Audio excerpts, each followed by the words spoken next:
We rolling or what? Not yet. Oh, recording this in progress. I always do that so that I don't forget, but you can stop. I was waiting for Mr. Hill, sorry.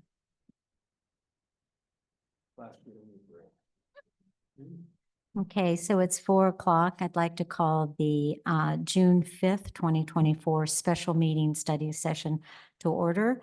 And may I have the roll call, please? Councilmember Holland? Here. Councilmember Julia? Yes. Councilmember Whitmer? Oh, yeah. Yeah, I'm here. Vice Mayor Lewis? Here. I'll note that Mayor Hopkins is having excused absence. Finance Committee, Committee Member Skolnick is not present. Committee Member Till, not present. Committee Member Hill. Committee Member Sleep, also not present. And I was told Committee Member Walker may be joining us. Okay, thank you so much. This is a special meeting and public comments. I'll open public comment. But I want to make a note that this is limited to items that only are on the agenda. At this time, the speaker's time is limited to 3 minutes. And speakers may also speak when the item comes up on the agenda during the meeting. Also on page 3 of this agenda packet, if you're looking, there is more information on the limits of public comment that it has to relate to the subject matter jurisdiction of the council or committee, and we will stop the comment and a warning may be provided if that is not adhered to. And if the comments continue to be outside of the subject matter jurisdiction, the speaker will be stopped and we will move on to the next speaker. Speakers found in violation of this rule may be removed from the meeting. Do we have any members of the public who'd like to speak now? Yes. So I'd like to request that the Charter City item be moved up on the agenda if possible. Are there any other members of the public that wish to speak?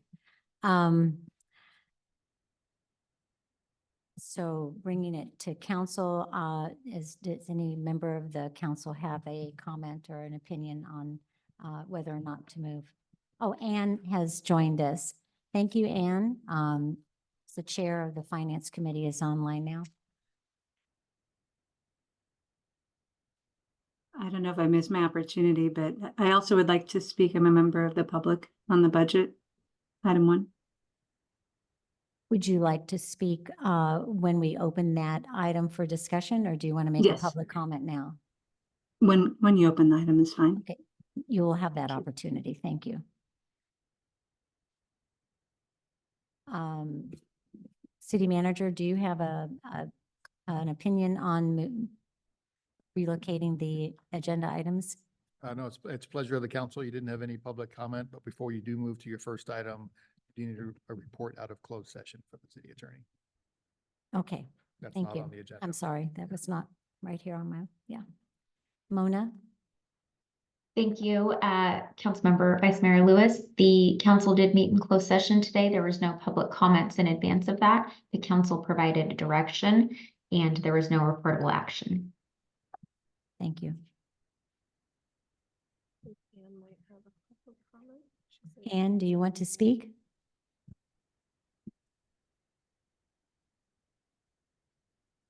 You're muted. Oh, now it did, finally. Thank There you. go. And I apologize. I don't know why my video is not working. It should be, but I'll figure it out. I just wanted to make sure that the council received the written public comment I sent. It does apply to item number 1, the budget, and I would prefer to discuss those questions when we're actually talking about the budget, not now. Okay, city manager, did you receive her comment? We did. We'll read those questions into the record when we get to the item. Did you hear that? Thank you very Ann? much. Yeah, okay, great. Thank you. Anyone else have a public comment about this item?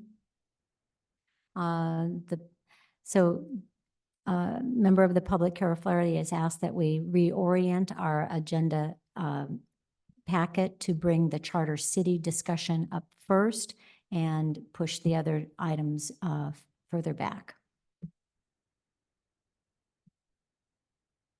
Do you want to do that? we don't have to do that. It would be a consideration.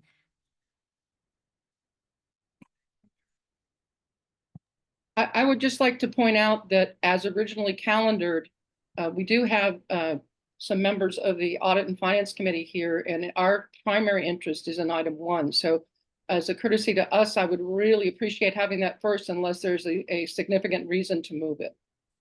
Okay, understand.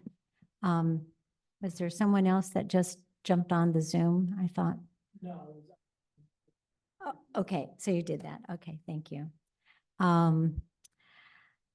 Carol, I'd love to accommodate you, but yeah, we do have this other Finance Committee meeting going in, and according to that, it's okay. So Why don't we move it up to Elizabeth? number Yes. 2? Yeah, I would make the proposal that we move it to be the second item on the agenda. Switch yeah, items. okay. Do we have a second on that? Second it. Okay, we have a motion and a second to move the charter city discussion up to be the second item on the agenda. All in favor? I, Aye. Do we need a roll call vote? no, Okay, thank you.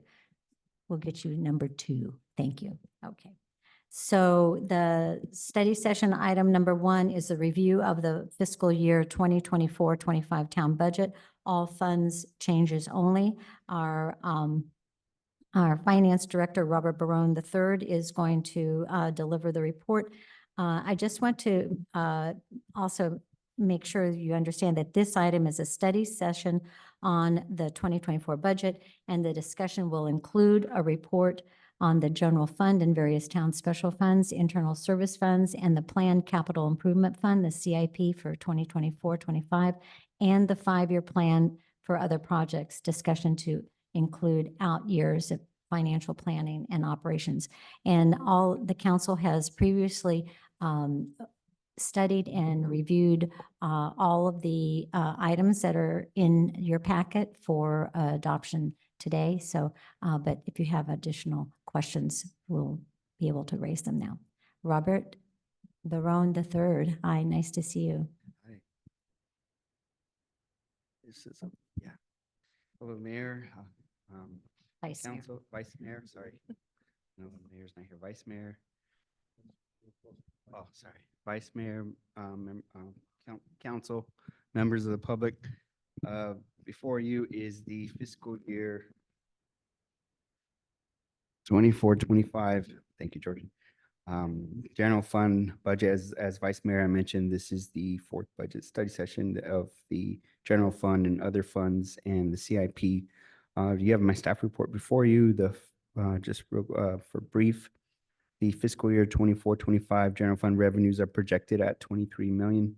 General fund expenditures project at 20.7 million. This reflects a single year surplus of 2.2 million before the addition below the line of ERAF and transfers in out from the CIP. There's a projected year-end positive fund balance in general fund of 10.68 million. This is a decrease of approximately 5.35 million from our previous study session that we had on the general fund budget.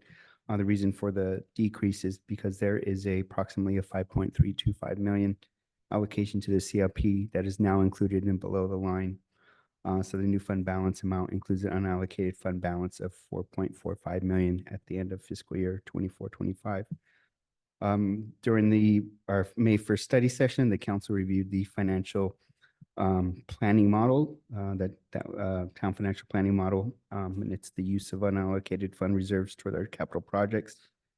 The side buckets are bike ped, park master plan, drainage, and other capital project priorities. So staff presented it at the May 1st budget study session. Council made changes and provided feedback in the out years regarding the financial planning model. And because of that, some CIP projects moved down this 5-year CIP. The town allocated CIP of 5.325 million in the financial planning model. As mentioned before, this is the transfer out in the general fund for 24-25 budget towards the capital improvement fund for the town projected priorities as council directed. There was a real quick in summary, there was no adjustments to the revenues to the general fund. There was just an overall reduction in general fund expenditures in about 8,045 in the police department. The internal service funds, there's no major changes, just in your staff report, just letting the staff know, council know that there is a review by the ad hoc committee of the Audit and Finance Committee, reviewing in the upcoming fiscal year, a pension fund analysis. And a result of that analysis, once it's completed, the committee will consider a recommendation to council. And of that, possibly interrelated 450,000 surplus will be used from the employee benefit fund if that was to be initiated towards a pension allocation. Other than that, the major components of the staff report is the capital improvement CIP. And you have in your staff report the adjustments that were made, particular to the park drainage traffic safety improvement plan and bike ped master plans. I'd like to turn that over to. Before you go there, and be sure to answer any questions from the council. Yes. But I think all of Ann's comments were related to the operations side of the budget. Yes. You could share those questions one by one and answer them as you go, and answer questions from the council first. Okay. So Council we'd questions? open it up for questions from council. That would be Councilmember Widmer. Thank you. You're welcome. Thank you. At the last meeting, when we were talking about the CIP, when we were on the bike master plan and we were talking about the walkway on going out from Dinkelspiel all the way on Watkins, I did bring up at that time that the crossing from Dinkelspiel on to Watkins, if you are a small person on a bike or walking, whatever, you can't see over the hump with the railroad tracks, thereby making it what I consider to be a dangerous intersection. And I thought that we had agreed that we would do something, but I know that we didn't take a formal vote on it. But I think that should be something that needs to be addressed this year with a engineering review and also with implementation. Similarly, since the time that we had completed our discussion, and I'm sure everybody else that's on the council has received a number of comments on the Selby Lane bike improvements. I spoke with the city manager and he indicated that he had read those also, and he felt that perhaps there was some misunderstanding on the part of the residents, but I think that we should bring that back and look at it Councilmember again. Widmer, Yeah. we're asking questions. We're not doing comments right now, and you're going through your opinions why- and comments. okay. So I My would like comment to- was on the. your on the- question. On the pass, on the Yes. walking across the Yes, path. I've got that written down. Why wasn't that included? Because I Okay. didn't hear any objection to Okay, doing. so we will ask the finance director and then maybe take a vote to add it to our plan going forward. So, Robert, there you go. I'll just interject a little bit. There's two Roberts, Robert Ovadia, Ovadia. sorry. That's okay. Wanted to say, we reached out to Interwest to see about getting an analysis done about the intersection. Mhm. And so we're anticipating a proposal from them coming shortly to do a review. Mhm. One of the concerns that we have is whatever we do right at that intersection may require approval from the CPUC, given its proximity to the rail crossing. Mhm. And so I believe we can cover that analysis as part of our operating budget. Mhm. Once we get that proposal in, we can have that, I'll have that conversation with the city manager about getting that analysis done. And that would then come back to council to add, make a budget adjustment. that If it results in an actionable project, Yeah. then we can bring that forward to the council for allocation at a future date. Okay, Councilmember DeGolia. Okay, so one issue that we all face is that our budget is complicated. And Could you we- speak into your microphone yeah, a little our- bit? Bring our it bu- closer Our to you. budget is complicated, and then it gives us the opportunity that each time we look at it, we see new things because it's complicated. So I have 5 questions. Oh, boy. But I just wanted Can to I let sharpen people my know where they're pencil? coming from. The first, and all of these questions relate to the attachment to the CIP. the staff report, Oh, the staff. the first attachment. My first Wait a question. minute, can we get to that page so that we can Yep, follow along? page 11 of 141. Okay, and it's hard to read because it's over, My printed first, over. my first question is line 4 is property tax in lieu of VLF. Uh-huh. And I just noticed that this dollar amount had been relatively high. The estimated actuals for last year went down to 1 million, but our budget is back up in the high range, and I'm trying to understand why. Well, particularly, we expect to receive about close to 1 million in the fiscal year 23-24 VLF. The additional 400,000 is the anticipation of receiving our our shortfalls, hopefully from 22-23. Hopefully that it'll pass in this fiscal year budget. We anticipate that will be, it's included in the budget, in the current state budget. So that's why it's the shortfall from 22-23 is included. So This number is, if you recall, is the $70 million take from the county that they've been trying to get the governor to put back in the budget. And that's why the number kind of fluctuates. We're always trying to play catch up Mhm. or backfill of monies that the state withholds before they pay us. And that's why the numbers changed. Correct. Excuse me. So So just. it could yeah, be go higher. ahead. Just to clarify, so the 1.4 million in the current proposed budget includes about 400,000 that's a recapture? Yes, sir. And just to be clear, VLF means vehicle license fees. I don't care about that. Well, but that makes, Number- that makes it. My second question is on the same page, in the middle of the page. It's a very, very minor issue. I just don't understand it.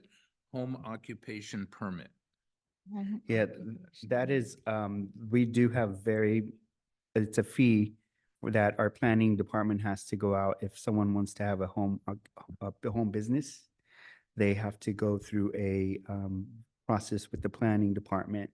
And then they notify residents in the immediate area, and they verify that it's not going to be, Out of character with the yes, zone. correct.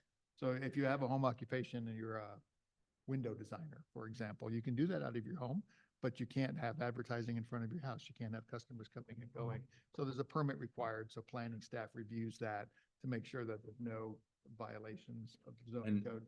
And I mean, it's only $300. Is this for one? Correct. There are very few. of Yeah, them. very few. Like one? Yes. That is very few. Okay. So most of the Okay, you've- people don't get you've the got one. two- Is that Five. correct? I knew it was a simple answer. I just didn't, So never Councilmember seen it before. DeGoya, you have 2 questions. You got Okay. 3 to go. My next question is on the next page in, I don't know how to characterize it, in the section that's totaled at the bottom, total miscellaneous revenues. And the second item is C and D deposit forfeited. I think that's the Yes. fairly significant deposits that we've seen when people build their takes too long to build their houses. The time limit, construction right? time limit. But There's a couple of there's things in couple, there. yeah. There is the C and D deposit for knocking the I house don't down for see it. construction and demolition, but that number also includes your construction time limit penalties. This number includes that. And we've seen that number go up from the 22 actuals to the 23, 24 actuals, which were higher than the budget. And this budget is now down to $500,000, but we all know there's still a fair amount of construction out there that's going on for a long time. Yes, but there's only 2 Right. that are presently hitting the CTL phase, and they're only at the first $30,000 window. So we're not going to see a In this significant amount fiscal year. In this fiscal year. Yeah. Okay, great. Okay, I have a couple more questions. Just 2 more. Uh, I'm I think keeping 3 track. more. No, you've had 3. You asked for Oh. 5. No, I didn't ask. You did. You demanded 5. Yeah, I have the right. You indicated that you had 5 questions. Okay, this is under, this is page 30 of 141. Under the interdepartment budget by account. Okay. The property insurance went way up. Yes. What is that? That's our That's current, because of the that's town everything. center? Correct. We finally, we just this past year, we did the whole, sorry, I'm lost for words. Reassess. I'll help Robert Yeah. out. He's medicated at the Yeah, moment. I It's a apologize. reassessment of our property values based on the construction for the Yeah. new buildings. Dangerous. It's to, yeah, ensure our beautiful building. That'd be nice. There's no steps. Okay, that makes sense. And is that also the same answer on page 47, equipment replacement budget? There's very significant amount of increase for machinery and equipment. Went from 60,000 to 470,000, Wait a minute. On page 47, 47 of 141. Replacement fund machinery. Machinery that, and equipment. that included, we're replacing radios for the PD.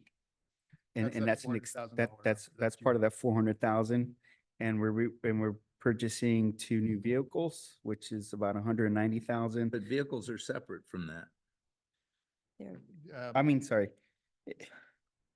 Yeah, it's It's the, largely the the radios, We I apologize. received that donation for the radio equipment that the chief put in the equipment replacement component of the operations budget. So the expenditure comes out of that fund. Yeah. And the revenue goes in on the other side. I see. So it's the radio. So Yeah. this just shows the Radios are, expense. correct, It's not net of the donation. Correct. correct. Okay, that's good. So I think my last question is, I think we've got a bonus question. in the CIP. It's on page 15 of the CIP. And under previously funded, and by the way, I'll diverge from a question and say, I really appreciate that you included a section on the previously funded. It was very helpful. And the last bullet point is Watkins Avenue pedestrian improvements, Middlefield to McCormick. Funded in 2023, conceptual design completed, final design is pending. Is there nothing about construction? What, I mean, I don't see that it looks like it's gonna be done. I mean, the design's gonna be done. It's gonna be ready for construction, but I don't see the construction in 24, 25. Yeah, I'm Future gonna years? interject and say, I'm gonna say, due to other priorities, I've been unable to move it from the concept that came before the council to get that final design done. So I need to get that final design done based on the feedback that we had received. Yeah, Once we that's do why, that, we'll that's be why it able- was funded for the conceptual 2 years ago. And now, and during the now- past year, We got that concept vetted through the Bike and Ped Committee and through the council. Now we need to get that design completed. And once you get that complete. okay, so you're is the gonna come back- conceptual design not, Yeah. this is conceptual design completed? Yeah, so we brought that conceptual design to the council. We received feedback. And so now we have to move it to the final design phase and get the construction documents prepared, at which point we would bring that back to the council, get approval to get it out to bid. You Okay, didn't put money in but I don't 24. see it as the construction is being funded. There's other things that are in the same stage where we're gonna be finalizing the design this year, and we've approved construction funding. Yeah, well, we have, I believe, money in the budget for most of the construction. So let me finish this out then. So is this where we budgeted for the construction in the current fiscal year and that money's rolling forward, as Councilmember Hollins indicated before, that's sitting in the CIP fund? It's sitting in the CIP fund. I think that we had originally budgeted 100,000 for this and some additional money for the fencing. Right. And so they go together in terms of that construction. Right. So it's already in the As CIP. that final design is completed, if the numbers are different, if the estimates are different, we'll advise the council, and if we need money at that time, we'll be asking for it. So it's sitting in the CIP budget now, in terms of fund balance. Mhm. It'll just be allocated when you do the project. So you won't need to do a budget amendment for it. It'll just be allocated. allocated. funds. How much is in the CIP budget for this? I think you said just about 100 and something 100 and, thousand, yeah, 50. 150,000. We can't hear George. He needs a better mic. Thanks. Thanks. I'll talk a little closer to it. How's that? Should Okay. sound better. That's all my questions. Okay, thank you so much. Councilmember Holland, do you have any questions? No. Okay, so George has a question. Not a question, actually. I think Finance Audit Committee Oh. Chair Ann had some questions that she emailed in. Oh, That yes. Robert's going to yes. go through and Yeah. answer Didn't we because also- they're connected to the operations budget. Well, that's next. That's after our questions. Then we'll go- That's- Okay, go ahead. Council members, there was a email sent by Chair Walker from the Finance Committee. It said, "Dear council members, I have several questions about some of the information provided in connection with item 1, review of the 24-25 town budget. Number 1, police. In the line item on page 33, the detailed spreadsheets titled Other Service Expense, Other Contract Services, I note that the amount increased by 234,000 from the adopted budget to the adjusted budget, specifically from 525,000 to 525,000, it's 114% increase, more than doubling the budget for this line item. A, why was the original budget so far off? B, what were the other contract services? C, was this a one-time expense, or does it mean that this line item will continue to be much higher than it was? D, what is the actual fiscal year 24 amount for this line item?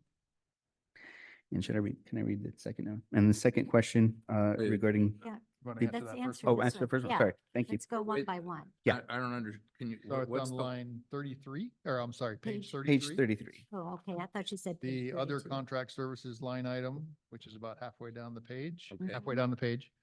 The adopted budget in 23-24 was 205,525.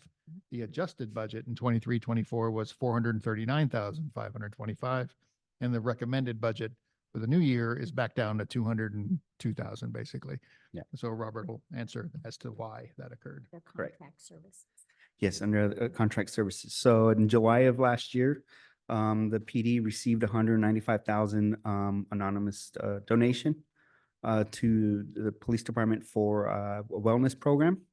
And the council approved that donation, and that was 195,000 donation for a wellness coordinator for the police department. And so that's what that was. It increased 195,000 in July. And then in December of 23, there was a $40,000 donation to the police department that came before the council at the December council meeting. And the council approved that donation of that 40,000. 25,000 was for additional training. And the remaining amount was for a meal program that the council went over with the police chief at the time. So that's the increase of 235,000 to the adjusted budget, making it 439,000. So Just that to make was, sure I understand, Robert, so we're just looking at the expenses here, right? yes, Okay, so somewhere else in the financial statements, the donation was, so it all zeroes out, which I couldn't tell from looking at it. correct. It Thank just you. went, yeah, I Thank know it was a one-time donation. Yeah, we received that and a donation as a revenue at the time. And there were just two separate donations within the fiscal year. Okay. So, yes, ma'am.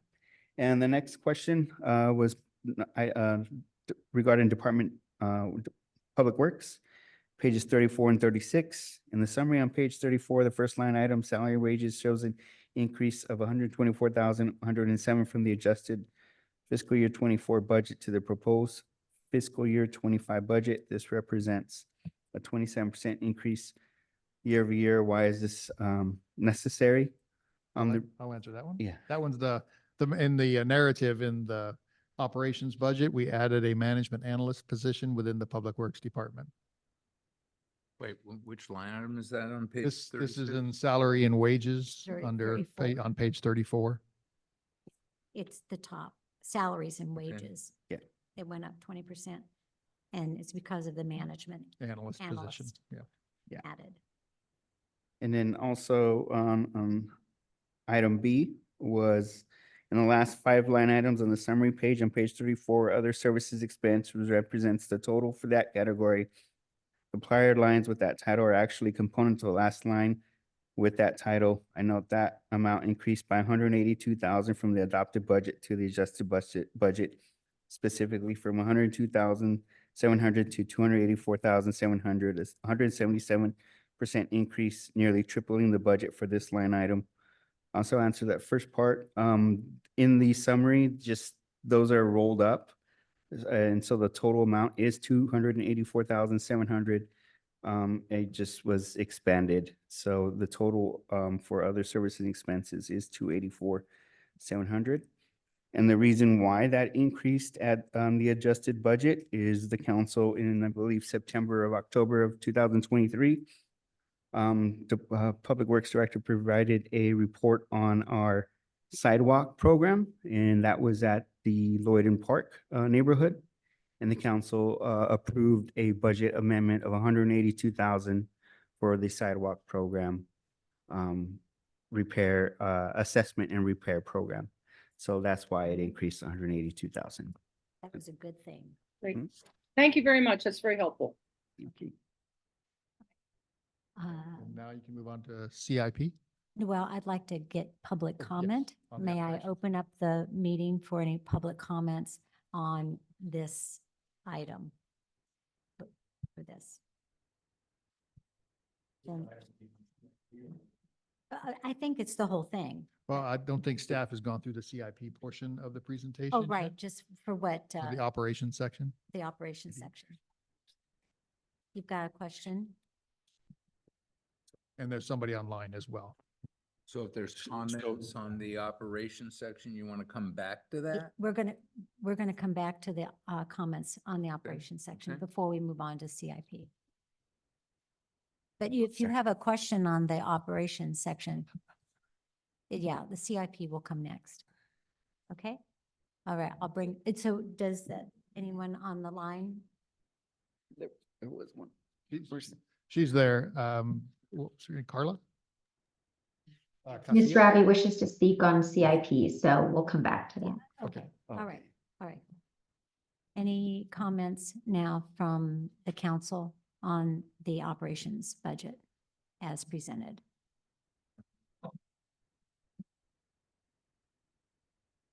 Yeah, I've got a comment. You have a but comment, I can wait. Somebody else can go first. Stacy? I mean, we've had a meeting about all this that have answered Mhm. most of my questions about it, so I'm feeling great. So we will get CIP. You had questions before, Yeah. yeah, I actually think the comments on CIP. are better, or, yeah, more. Why don't we move on to the CIP and we'll open it up for questions from council on the CIP program. And that begins on page 54 of your book. And are we excusing Mr. Ovadia? No, he was just looking for a mic, I think. Oh, Or I think he's running away. I thought he was running away. CIP, I get mean, this is. So he thought I was signaling for him to come sit to me. Just to get close or something. I thought you were opening it to questions, but. I'm opening it to questions, the CIP. It's, For the council. it was very well presented, and I think,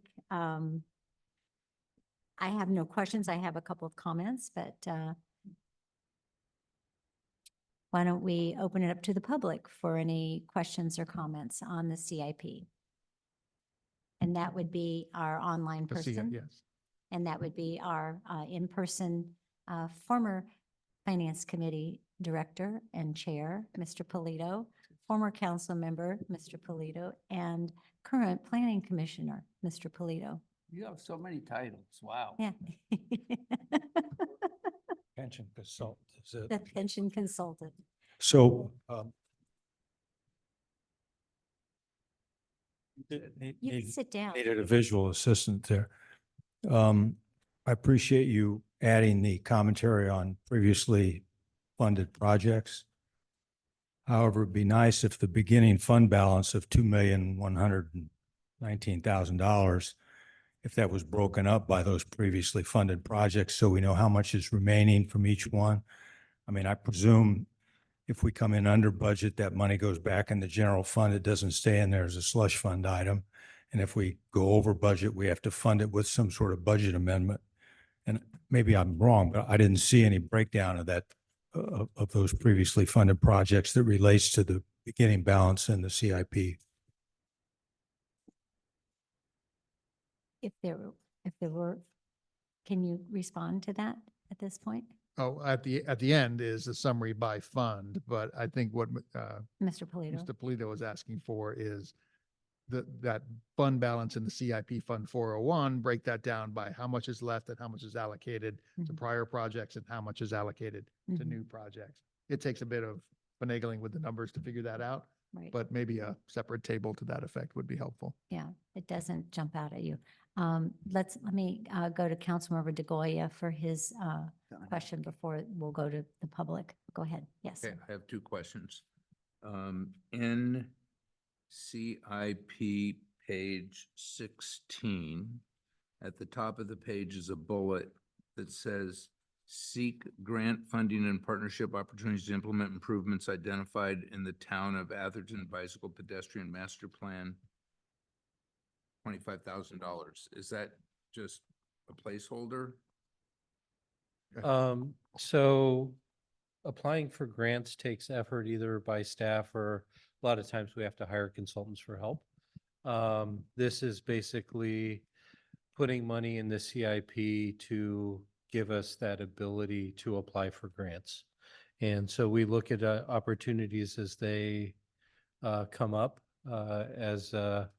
and this is kind of a little bit of money there, seed money, either as to make the applications or otherwise as matching funds for smaller grants.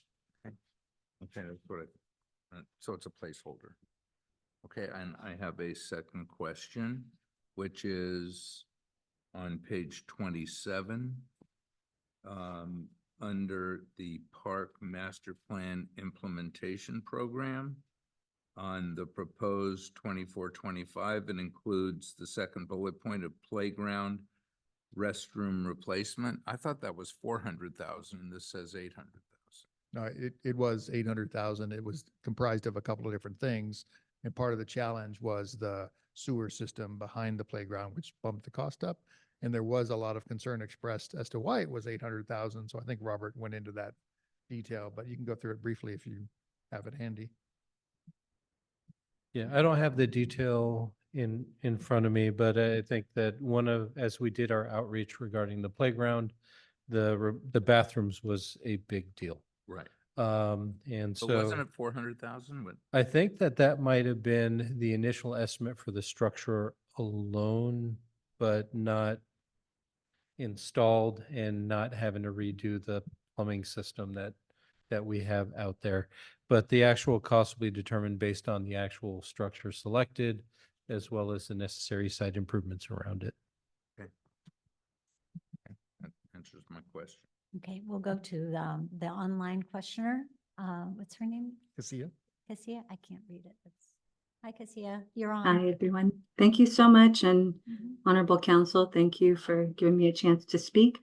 I just wanted to express support for the addition to the CIP for bike lanes on Selby Lane. I'm a parent at Adelante Selby, and I'm part of the Safe Routes to School Task Force in Redwood City. And it's part of, a larger effort that all the communities around here really ideally should be looking at. And that road is heavily utilized. There's a lot of traffic that's really school traffic, the local traffic. And so installing those facilities will create more of an opportunity for people to bicycle, walk more safely, and hopefully that will also help to reduce some of the congestion on that street by vehicle traffic.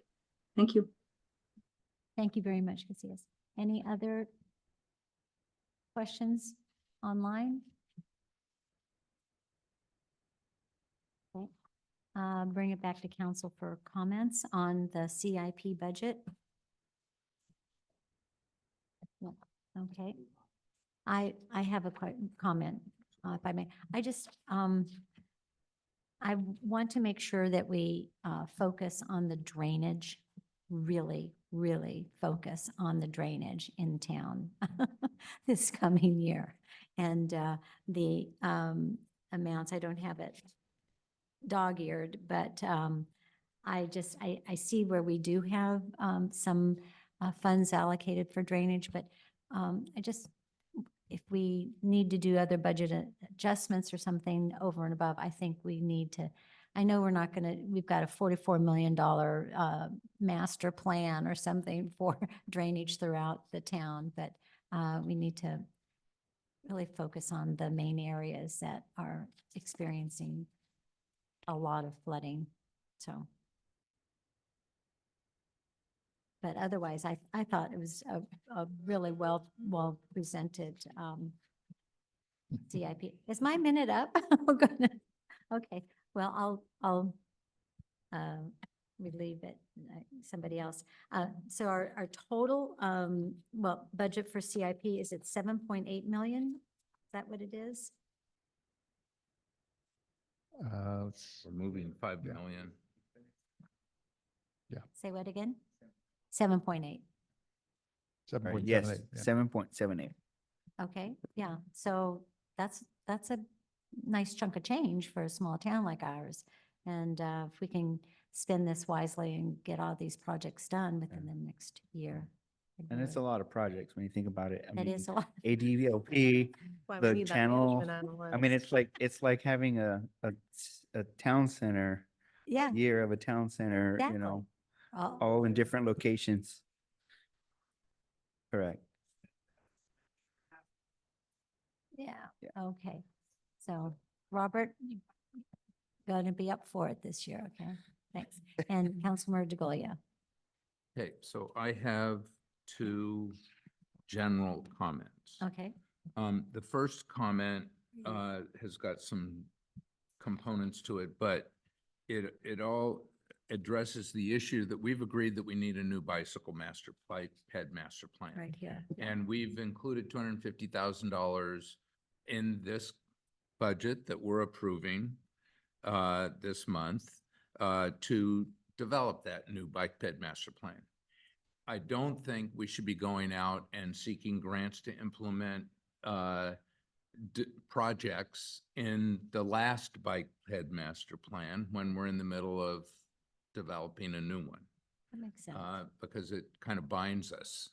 So my first proposal is that we should remove the $25,000 to seek grant funding for partnership opportunities to implement improvements identified in the existing bike ped master. And that would be like the Selby Lane bike improvements? No, we've already approved the Selby Lane bike improvements, and there's some funding for that construction during this year. This would be, if I understood Robert, which I think I did, to go out and seek new grant opportunities for projects that are identified in the master plan that we are going to be replacing over this year. Could I Which maybe would be- maybe if this is rephrased, Yeah, I don't, instead of identified in the town's bicycle pedestrian master plan, how about identified council priorities throughout the year or something similar to that? Because grant cycles are periodic. And if we don't put a project that might be identified by the town in this call for projects, 2 years from now, we're not going to get the money. So if we don't stay abreast of those things with the consultants, then we lose our place in line, so Sure. to speak. I think that's fine. So it will require a council decision to actually Apply. do the thing. You guys see a grant proposal, you'll come and say, hey, there's this grant proposal. We think we should apply for it. Yeah. I have no problem with that. so let me just add on to that, because at CCAG, there are grant opportunities that come up from MTC or, Transportation Authority or whatever. And it's like, almost like you've got to have it shovel ready. You've got to have it planned out and you've got to be ready to pull the trigger and make the application, right? Yeah, so I'm going to interject. I'll give you a couple of examples of recent applications. And we'll actually be coming forward to you at the regular meeting Mhm. to basically accept a grant. And so we this last year applied for a grant to help us to update our bike and ped master plan. So that's money that's going to actually help with one of our identified priorities. And so CCAG is recommending approval through MTC. So we're coming to the council. We didn't ask for the permission to apply because we knew it was important to us. We applied for it, but for the acceptance, we need your acceptance. Another application that we made, we were not as successful for, was the Stockbridge Alameda intersection. When we first wanted to implement the rapid flashing beacons. That's another grant application that we applied for. We weren't quite successful, but opportunities do come up. Another one that we were successful for was like the El Camino. So this allocation helps us have the resources to apply for opportunities as they arise. I totally get that and have no pride. It was tying it to the master plan that was my concern. So, like I said, this includes a more controversial issue is that this budget would include an allocation of $250,000 to go toward construction of the Selby Lane, Class 2 bike lane, and $350,000 to go for the green infrastructure, which we will have to do if we expand the Selby Lane roadway as is proposed from the master plan. And given the one public meeting that we had with residents, that's extremely controversial. Yes. Elizabeth and I were both there. We both heard that, and I think there have been some emails that some of those attendees have sent around. Yeah. So I am not interested in allocating more funding for that until we have completed more outreach and we make a decision on what we want to do. So I would propose that we remove the $250,000 of addition. We already have funding from prior years, and I'm not saying we should remove that, but I'm saying we shouldn't fund more this year.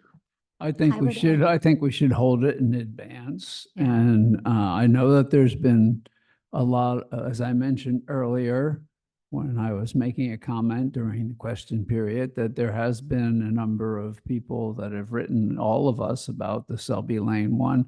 To that end, George is having a meeting with the Selby Lane Homeowners Association. We'll see what comes out of that.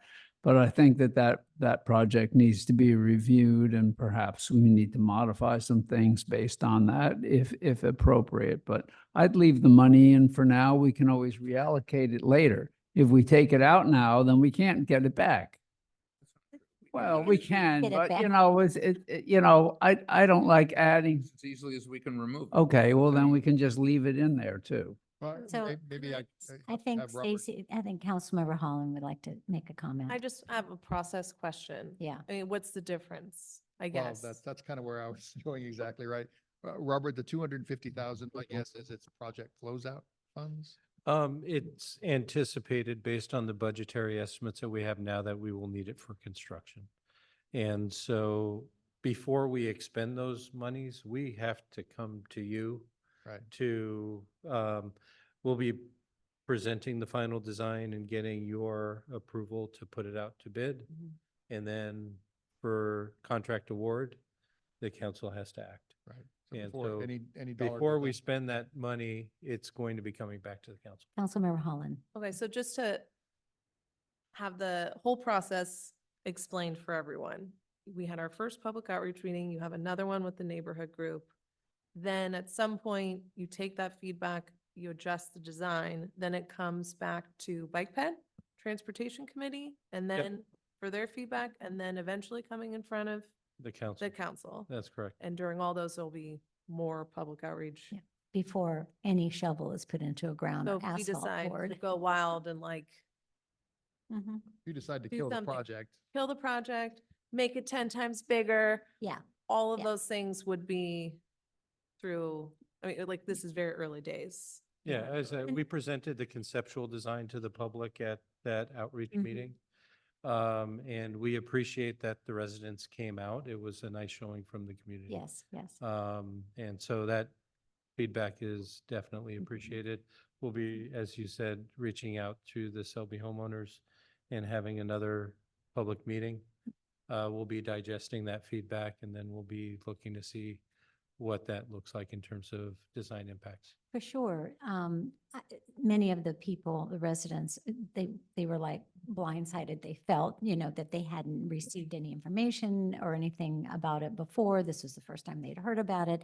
And so, as is typical, that happens, even though we do send mailers, they do send postcards, but it just gets lost in the busyness of life.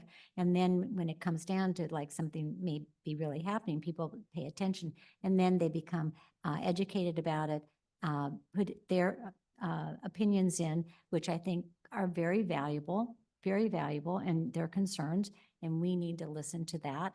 And overall, from I hate to say, big city, viewpoint, it seems like a reasonable approach, but it might not be the best approach for what the residents want, because they were talking about, drainage issues and parking issues, and they would really like to have a pedestrian path, a proper pedestrian path, because they feel that they do more walking up and down Selby than bicycling, right?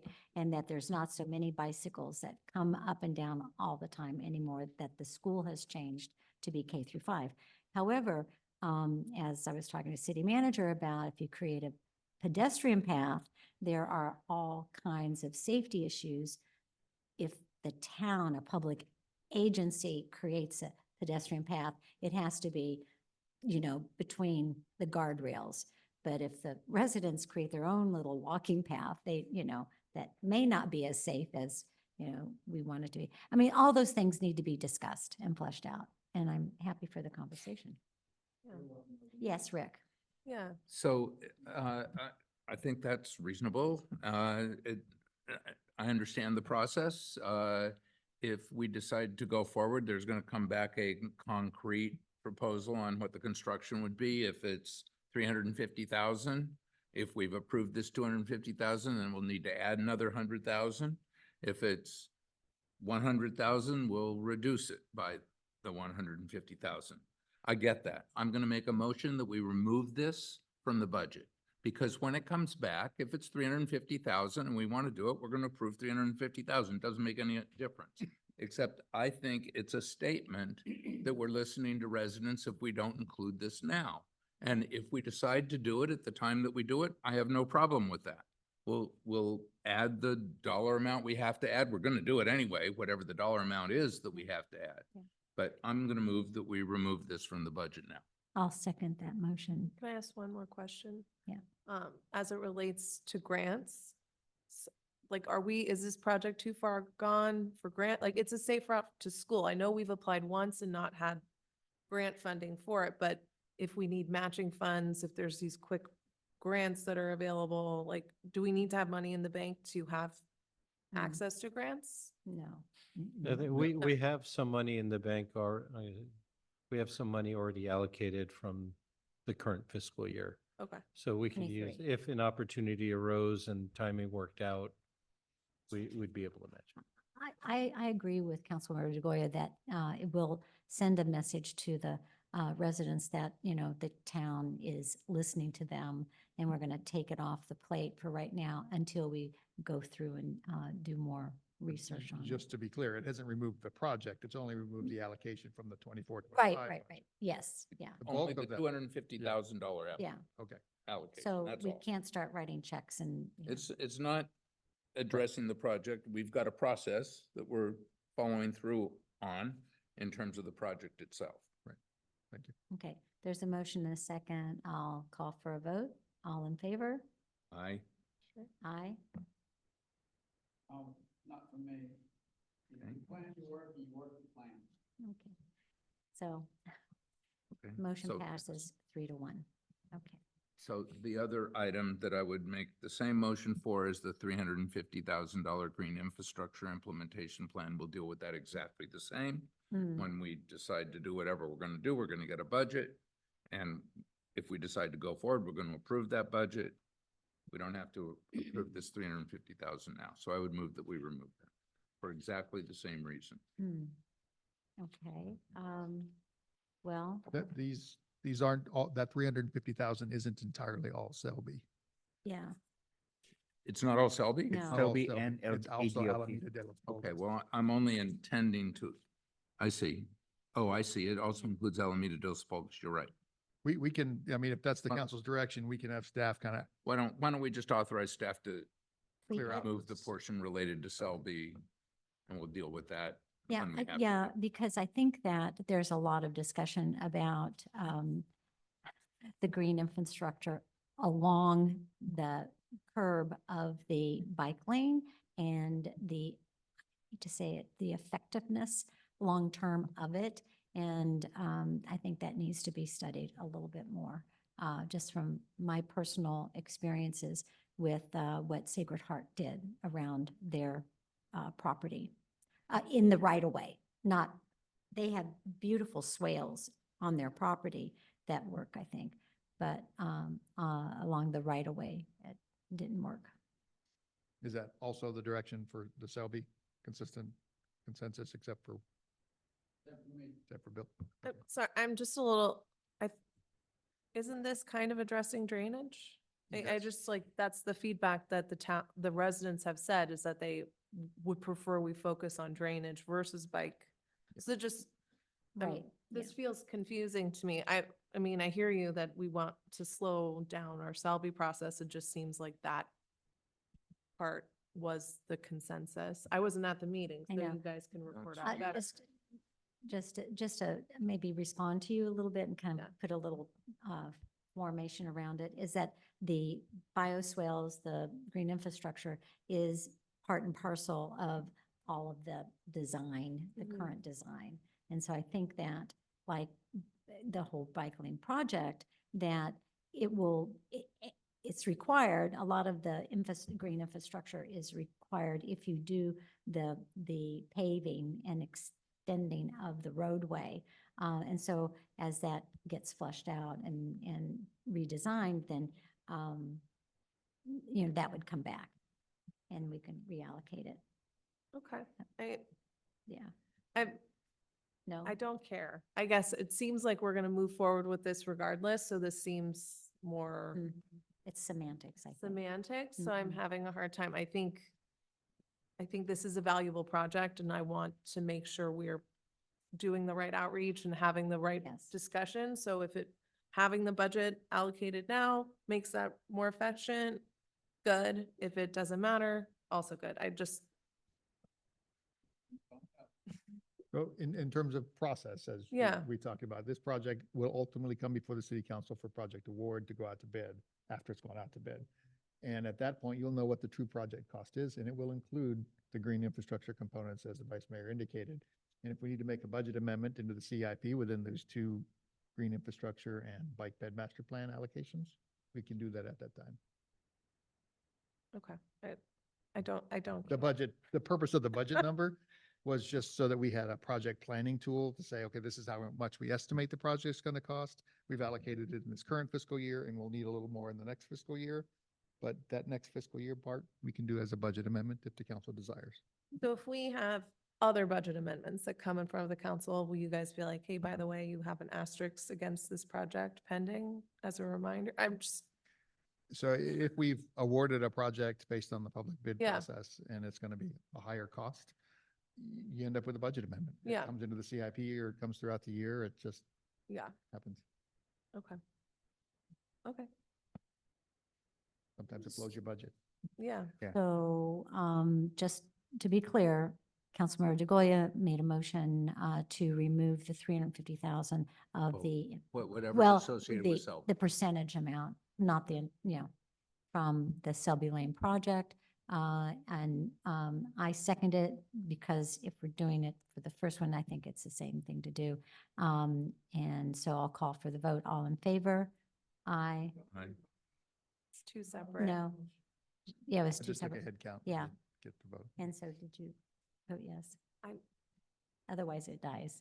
That's okay. You can, vote I your just heart. like, this just feels like such a tremendous waste of time, but I look forward to it coming forward to the council later because I think this Thank is you. an important project. I don't really care.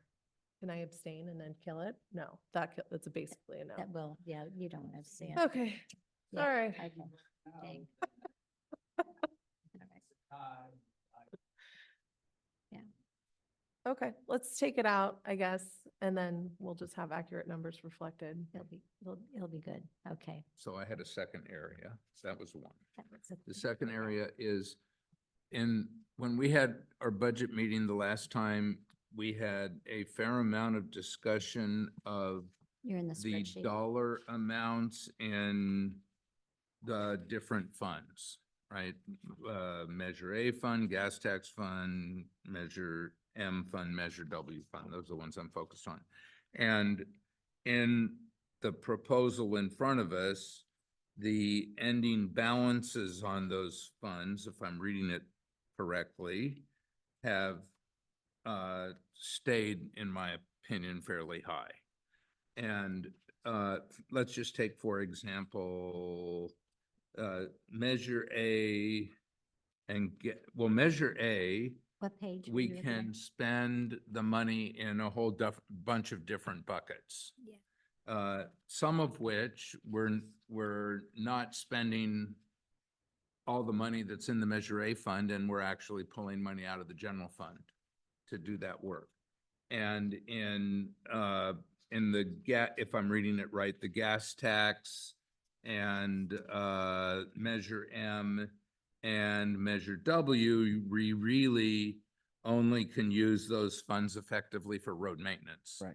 So I'm not sure if if we're pulling any money out of the general fund for road maintenance, or if those three funds are fully funding our road maintenance budget. But if they aren't, I'd like to change the budget and move as much money as we can out of the gas tax, Measure M and Measure W funds to bring those down, each of those down to a maximum under $100,000, and reduce the amount we're pulling out of the general fund. And with respect to Measure A, I mean, there's a whole bunch of different things that can be funded from Measure A, and we should increase that funding we're ending up with a balance in Measure A of over $600,000. So I'd like again to reduce that to under $100,000 and reduce the amount that we're pulling out of the general fund. so there's we actually can. Okay, We've that's got, fine. That's and- just, Yeah, I get it. And part of the rationale or reason for that is there's a maintenance of effort requirement for acceptance of any of this money, that we have to spend our general fund money in a certain amount in order to retain an expenditure ability within some of these other funds. So the more you spend on the Measure A, gas tax, et cetera, the more you've got to allocate in general fund. Our current general fund required allocation maintenance represents around 1.5 million. And so that's what we're allocating amongst some MCE costs and some hard costs for capital within the general fund 401. And then we're balancing that with the maximum amount we can allocate within each of these other funds. so right now, the way the budget's structured, which is, I guess, a question, is pulling the maximum amount we can pull out of the general fund without running into those. The maximum amount we can pull out of these funds without having to increase even more general fund money. Can you give us an example of what the ratio is? Is it a 10 to, 10% to 90%, or that we have to invest 70% to get 30% money from the Measure A's and stuff, or something like that? Wish it was straightforward like that. Right. So we have to spend $1 million of unobligated fund, general fund money towards roads. Okay, If we don't meet that, then we don't get like gas tax funds. We'll get, the state will pull back our road rehab and maintenance revenue, which the SB1 money, which is approximately about 180,000 every year. They'll pull that out. So what we do is we have in MCE. percent Yeah, thing. yeah, It's a 90-10 Uh, or something. roughly. So we have to spend $1 million regardless. And we do some of that with MCE. Mhm. And then the other half is through the Fund 401. Councilmember the Javari, project. does that answer your question? Does that make it Well, clearer or I what? mean, It's hard to I don't know all these understand. particulars. Mhm. This is making sausage, right? Dealing with It- this Yeah, yeah, yeah, budget. yeah. But So I'm looking at, and it's not numbered, What page? it's not numbered. I've got a page. It's number. not numbered. It's the What fund are you third looking? Fold out page. okay, Mine, which mine are is- numbered. Well, mine isn't. So it's called, Capital I improvement. don't know if this is the fund? general fund allocation. The third 401? fold out page, is that general fund allocation? 1, 2, 3, capital improvement projects fund 401 is general fund, yes. Okay, 401. So this is the general fund. It shows 85. 840,000 for road maintenance. Yes, and we can also add some green infrastructure, because that's part of road maintenance. So you add that number to it as well, because that Mhm. counts. And you also can add some MCE funding that we do within the operations budget. All of those have to total up to around that 1.5 million in total. So it's Okay. across a lot Yeah. of different little buckets that we report to the state as part of their annual audit request. right. So And- Okay. green infrastructure counts towards our minimum No, or whatever. only if it's tied to a road. road repair. Uh, r- r- Yeah. So And- what and- you're saying is we can't shift more Well, out we- of 401. We look to shift more, but at the same time, this is an obligation we're gonna have every year from forever with the state. And the other issue also is how many streets can we do in a year? Mhm. You know, there's a lot of projects that we can do. I'm not advocating that we should do more. Yeah, Yeah. This is just a fund. Yeah, Yeah, so- we want to spend other people's money first. right, Yeah. correct. No, we did one shift on the Atherton Channel Fund. Mhm. We Mhm. can look at potentially maybe some bike and ped or something that might be shiftable. Yeah. Right. Rather than the road repair, there might be other things that, If we can, Yeah, I think I we agree. should, because there's $600,000 left in that fund. I mean, it's only perception, but it's when residents look at the general fund unallocated balance, if, you know, if it's higher, then that's more meaningful to them. And if they don't see it because in fact, we've got it sitting in the Measure A fund balance, they don't see it.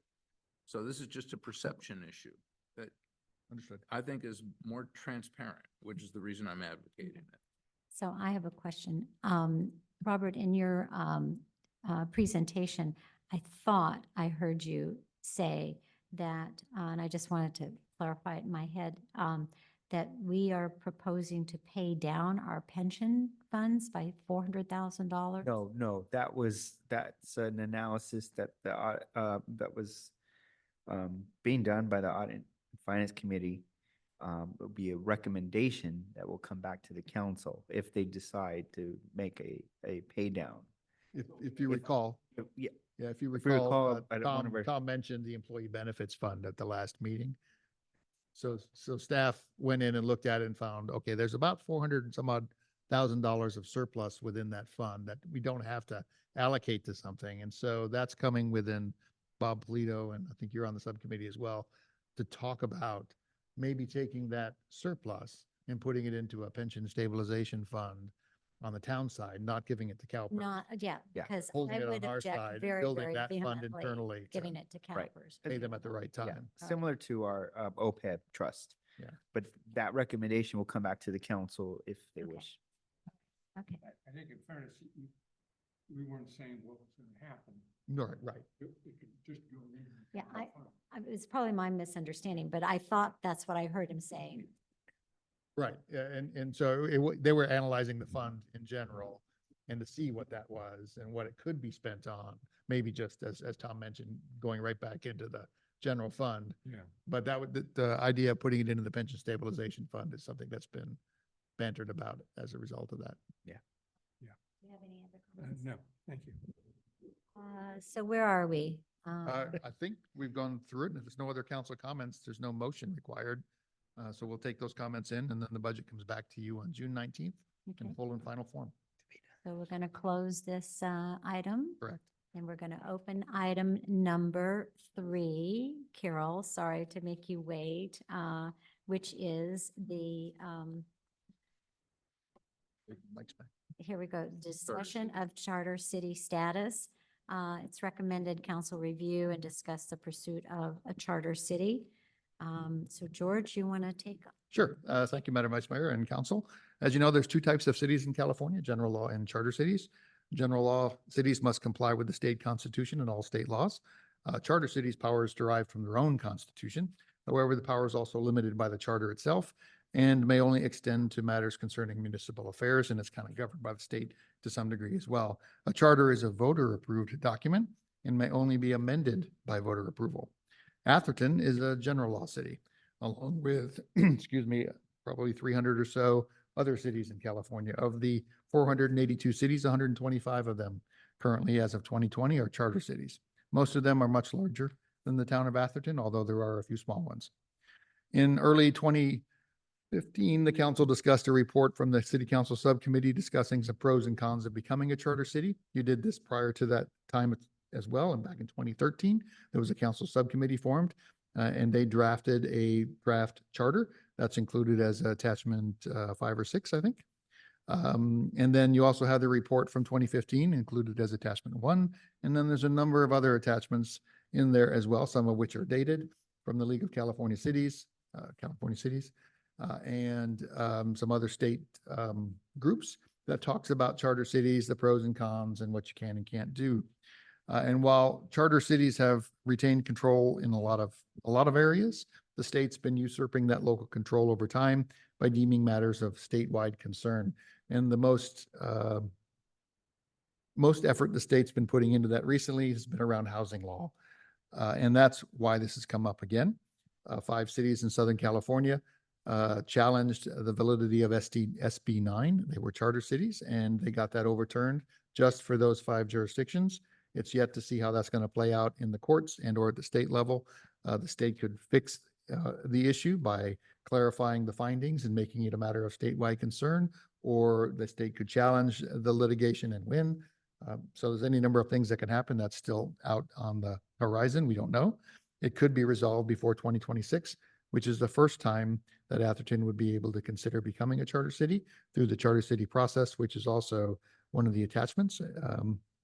And there's 2 ways to do that. You can form a formal charter committee made up of residents to put together a charter, or the city council could draft a proposed charter and move that forward. It's outlined in that legislation.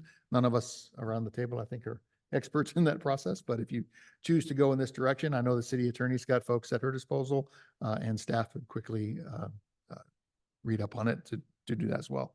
It's kind of the basic report. I'm happy to answer any questions. You've got one draft charter that I put together based on a city up in the East Bay that was responding to SB 9 and actually crafted their charter as a result of that, a very simple and straightforward charter that talked about they wanted their own local control. And then you've got the more involved charter from 2013, which I believe Councilmember Widmer and former Councilmember Jerry Carlson were involved in. So there's lots of ways to address it. Happy to answer any So the questions. one that you drafted, just to be clear, the one you drafted is on page 136 of the agenda packet. It says sample charter. Mhm. It's a little 2-pager kind of Yep. thing, just to put some context in it. And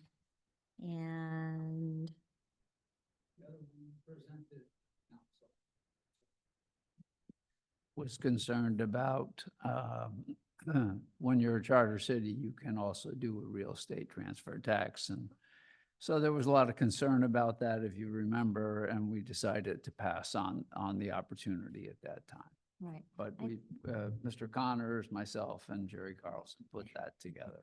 Yeah, over a I period think of at the months. time, there was a lot of bankruptcies in small towns like Bell, California. Mhm. And they were a charter city because it gives the council electeds a lot of unregulated power to do things that are kind of regulated during, if you're a general law city with that.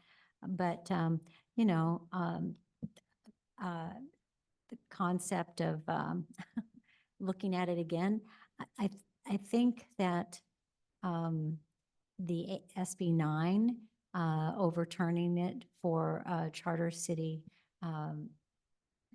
is attractive, especially for our residents at this time. But I think that the legislature, wasn't it because the legislature had not done a nexus of dividing the lots and affordable housing? They had not They've made the proper findings to connect it to to do affordable that, housing. yeah. And, yeah, so, yeah, so, okay, well, Questions? question. Yeah, is that a question that sorry. you're asking? I thought I Board was, member? yeah, I was following up on you, making a comment. I just was answering. Yes, the question. Mr. I have a question. Segoya. In Goodbye, Robert. Thank you so the much. staff report, Yeah, in the second to last I have some comments, but I'm just addressing my question. your question. Thank you. Because You are that's the such a, right you are process. so good. at So that. the second to last paragraph, the staff reports, this concerns the SB 9 matter. This is page and the- 99 of And the 141. staff report says, if the town were to become a charter city and SB 9 remained inapplicable to charter cities, the town would need to specifically address consideration of land use measure via local ordinance or identify a source to produce 48 units. Couldn't we include in the charter, if we were to become a charter city, that the council could make we could take that land use decision in the charter? You could do it a number of ways, I suspect. In the charter, you could specifically reference that particular provision of state law, and correct me if I'm wrong here, Mona, but you could reference that particular provision of state law and make it applicable to the town, or you No, could no, no, adopt a that's not local what I'm ordinance. asking. The charter rule is essentially provides home rule. So it gives more local control.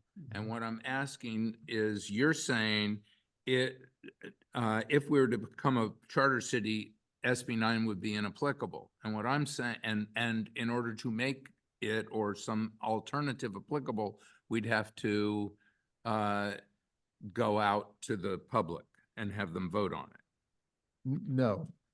So if SB 9 was determined to be inapplicable to charter cities and we adopted a local charter, we wouldn't be subject to SB 9. If we wanted to be subject to SB 9 provisions, we could either identify it in the charter, which is one way, goes to the voters, or you could adopt a local ordinance that's identical to the SB 9 and allow that to happen locally. My Or question- you could adopt an ordinance that says we will be subject to state law provisions. But my question is different from all of those. My question is, couldn't we include in our charter the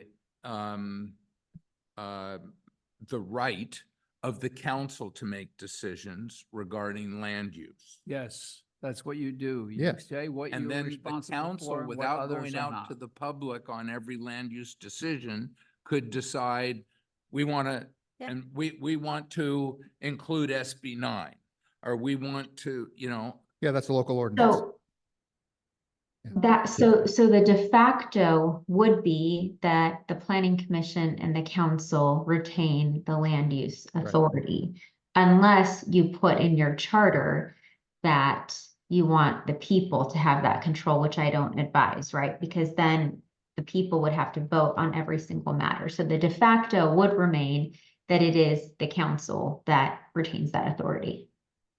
That was was a my very question. good question. Thank have you so more. much. And yes, Stacy. I have more questions for probably Mona about how this works, because I'm finding me having to do elections to update a charter to be a confusing process. What kind of stuff typically would fall under like the council making an ordinance versus what would happen in a charter. And I'm sure a lot of that is very dependent on how we write our charter, but typically, what's the difference? Like if we want to raise taxes, is that a vote? Or if we do like, how does that? With the charter, Right, we can raise taxes. right. but I'm more like, on does a- that have to be a vote But or but is that unless a it's council ordinance? authorized in your charter for unless it's delegated to the council to do that, I mean, Mona can correct this. I think you have to you Yeah. have to amend the charter to say, we're gonna have a transfer tax. Yeah. Once you're a charter city, you can have a transfer tax, but I think Or like if we want to update a master plan. Your charter can be very, very simplistic and It's doesn't simple. have to say any of those things. Can just say it's, all we're gonna govern is the mayor's elected every 2 years, or we're gonna follow the state law with respect to this or that. All your basic ways of operating can stay exactly as they are today, But even with a charter. But with regards to local control, we would have to write in that we would be responsible for local control. So that means we're exempting ourselves from the state until the state passes a law or repasses SB 9 to say that they can, their law overrides all charter cities. And we can amend the charter anytime with the same process we'd have to go with getting it set up. a matter of But what statewide you're saying, concern. excuse I me? get- The magic language, I think, is it's a matter of statewide. Yeah, concern. and so, but what we're doing is we're saying this is our laws and what we're going to be responsible for, and then the rest is what the state is responsible for. So if the state passes other laws and we didn't exempt ourselves from it, well, then they apply here until we pass another charter or another constitution and get voter approval to say, no, no, no, no. It's I think- it's the reverse, I think. I think I understand how the state would override if we became a charter city. My question is, what does that unlock new things for us to do? What does that, are there handcuffs that we're putting on ourselves? If I may address that, so all cities in California have the option of remaining a general law city, and you are de facto a general law city unless you elect to become a charter city. And in order to become a charter city, you have to draft a proposed charter, and we'll get into that in a minute. And that charter gets taken to the voters. The voters have to actually approve it. And once it's approved, you get this charter city status, right? And once you have that status, you have certain special privileges that general law cities don't, okay? So then, once the state enacts certain laws, there are certain categories that you get those special privileges attached to you. And those are identified in large part in the staff report. But basically, as it relates to municipal elections, how you adopt ordinances, the compensation of your city council members, local contracting, the term limits of council members, and some land use and zoning decisions, but not all of those, the council decides how it wants to create special rules for those. You do not have to articulate those in the charter itself. Because you're a charter law city, you get to decide what those rules are later on. You can decide in an ordinance later on what you want your term limits to be. You can decide what compensation for your city council members you would like to have. You can decide whether you want to comply with the public contracting code or not, and how you want to comply with that. The caveat here is that with respect to, so that sounds great at first blush, right? You might say, well, why wouldn't we want to do that? And let me tell you some of the asterisks that come with it. So I just talked about municipal election matters. Well, the rub here is that we do want to consolidate our elections with the county because not doing it is going to become much more expensive. Consolidation with the county means we save our residents a whole lot more money. So from an election perspective, it's not that much more advantageous. It's probably the only advantageous aspect of it is if we miss a deadline for putting something on a ballot, we get to pick whatever day that we want. We don't have to have it on a, primary or a general election, right? The procedures for adopting ordinances, the nice thing about that is we can decide that we don't want to have to wait 5 days before adopting the second reading, or we don't have to wait 30 days before the ordinance becomes effective. We've never historically had an issue with that, but let's say we don't want to follow the bureaucracy that comes with that. We can have our own special rules with that. Compensation of local officials. If you decide we don't want to have the caps that are set forth in the government code, we think that those are too low, that would be something that you can decide. Local contracting and the public contracting requiring bids before we go out for the construction work. If we think those are too onerous, that would be something. But again, typically the town has not had issues with that. So the big kind of juicy aspect right now is this issue of land use and zoning decision. Respectfully, I know we keep talking about SB 9. My opinion is that the SB 9 exemption right now only applies to those cities that prevailed in that decision in the LA Superior Court decision. It does not apply to Atherton. It does not, in fact, apply to anyone else unless you were prevailing in the LA Superior Court decision. Plus, it's subject to a potential appeal, right? So a court of appeal can completely overrule that. There's the potential that the legislature decides to do what we call a legislative fix. They simply amend SB 9 and write in findings that cure and correct the defect in the matter of statewide importance. And that essentially makes it null and void.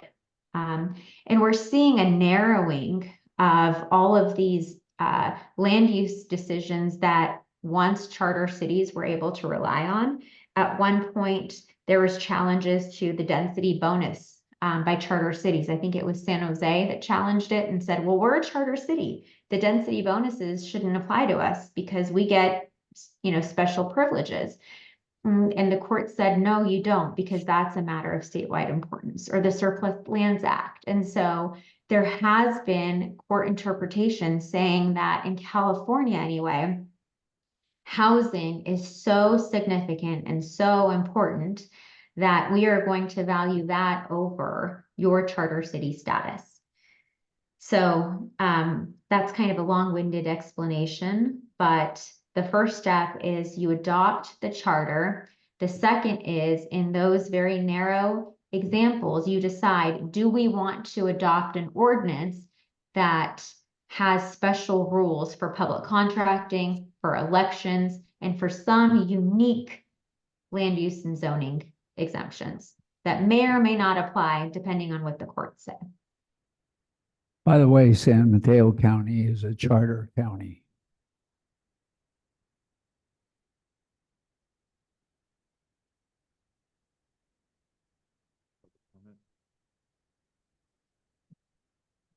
It up for a public comment. Yes, of course. Come on up. Take a seat at the table. So Carol Flaherty, Camino por los Árboles.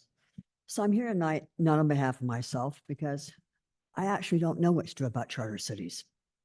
I'm here on behalf of the Housing Coalition, of course.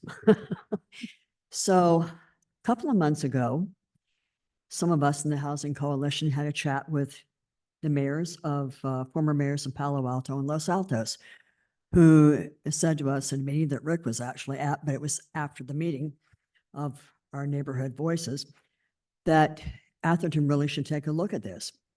So we started. And we came across another resident who is a lawyer who had some very strong feelings that Atherton might benefit. But frankly, we didn't know enough about it. So we went and hired Pam Lee, who was representing us, of course, on multifamily as well.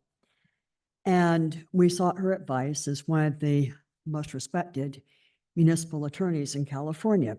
She felt that Atherton would benefit. But I'm not here tonight to ask you to make a decision, because the Housing Coalition doesn't think we know enough yet. I'm here tonight. I couldn't, the sound in this room is horrible. Sorry. The So House I'm not here Coalition to- Doesn't think what? That we actually No. know enough about the issue at this point. So we're merely asking you to form a study group of residents, council members, whoever you choose, and we're even willing to participate in that. We have this lawyer who's also willing to participate, so that we come up with a thoughtful analysis and a thoughtful decision. So what do we think has changed since 2015 when you did study it? Well, we see the House and we see the state, and Pam Lee sees the state as becoming more and more restrictive on cities. Our motivation is not SB 9. We actually don't think this is going to help us on multifamily. So we have to put that to the side and decide, is there enough else going on in the state, which we believe there is. And when we look at what's coming down the road, Pam Lee has advised us on that, that it might benefit Atherton to have greater home rule. So we're looking at this not for something now, but for something that would help us in the future. We don't know. Yeah. We don't have an opinion. I mean, we have opinions, but at this point, they're not valid ones. And we at least recognize that. You've got And I hunches. think Mona, made a very, we had a phone call with Pam Lee. I think Rick was on that call, Diana, George, Mona. Mona, you made a very interesting comment at the end of that call that really set my alarm bells off, and that was how to amend your charter. And we want to study this a little bit further. So the group has actually looked at a couple of charters of cities. One was 8 pages because that city cared about one thing in particular and decided to become a charter city for that. We were advised by Pam Lee that some are over 100 pages. And so we do feel that it's how you create that charter and how you structure it that will also impact how you amend it. We are not interested in having to go to a public vote for every amendment. That would be absolutely ludicrous. And none of us would want that. I don't think we're necessarily interested in a charter that's going to be 110 pages, but one that will give us greater protection and greater home rule in other areas such as taxes, governance, employee contracts, and other things that the state legislature is considering that really takes our ability away to control our own destiny. Forget the multifamily housing. That's another matter. We're not going to win that one. So that's all we're asking for, is to allow us as a city and as residents to study it. Does it make sense or not? Thank you. Thank you very much. Thank you. Bring it back to council for comments. I mean, I would just make a comment. I really appreciate Carol sitting through the first one. Oh, we have another one. Yes, Ken. Didn't see you there. Well, I'm pretty diminutive and quiet. I know. So comment, I'm not connected with the coalition, but I would endorse everything she said, which is it's too early for me to understand whether it really makes sense or not. Mhm. It's more complicated than I thought it was going to be, but it's really worth studying just because there are a lot of people that think it's a lot of value. I also agree. I think SB 9, you're going to lose that probably anyway when the state changes with how they get to the requirements for the state and how this is more important across the entire state. But I do understand from some people that there are some real advantages in contracting. And that you can do contracts without the prevailing wages and some of the high cost things we do with contracts. And so when I look at the kind of money we are spending on some of the things we're building, I think that could be of great advantage. We need money for a lot of things. And if we can save it by not constructing things at the high rate we have to right now, that would be of great value. Again, it's a year or two away, but we should study it and decide. So again, I endorse what she said. I'm not saying it's the right thing, but we should study it. Thanks. Thank you, Ken. Do we have anybody online that wants, Anne, do you want to make a statement? She's the only one that I see that's online. No, thank you. Okay, thank you. So bring it back to council. We've had questions, right? I think. And comments. You have a comment. Yes. Okay, there's a tenor in the staff report that I think is misplaced, which really focuses on, and it sort of stems from the statement that the town's most important issue for local control is land use and zoning. I think land use and zoning is an important issue for local control, but I think there's lots of other issues that are very important for local control. I'm interested in us looking into this charter city situation because I think home rule is good. I like local control. We supported the creation of Peninsula Clean Energy, which is all about local control of the kind of electricity we use. And we've decided to use clean energy. So that's a good thing, I think. And I think there are other situations where it will be in our interest as a town to assert local control and not have the state impose state control on us. I think the land use issue is an example where the state has actively been imposing decisions on general law cities and where they deem it to be an issue of statewide concern, they're able to impose those same rules and regulations on charter law cities, and we would be subject to that. But to the extent that we can assert our own local control, I think that's a good thing. So it's not something I would advocate us trying to get on the 2024 ballot. And part of the reason is I don't want to send the message to the state that we're doing this because of land use issues. I think we should look at it for more broadly than those issues. And the staff report focuses on SB 9 because there was this litigation in Southern California brought by charter law cities saying they weren't subject to SB 9 and the court found in their favor. I agree with what the Housing Coalition said. I don't think SB 9 is that big a deal for Atherton. We have large properties. Some of those properties are going to get divided by SB 9, and I don't think that's a terrible thing for us. I think we need to look at every single situation that comes before us in terms of a land use issue. And for me, that's not a big issue that I'm feel antagonistic toward the state about. I do like the idea of asserting home rule, and I think that's important.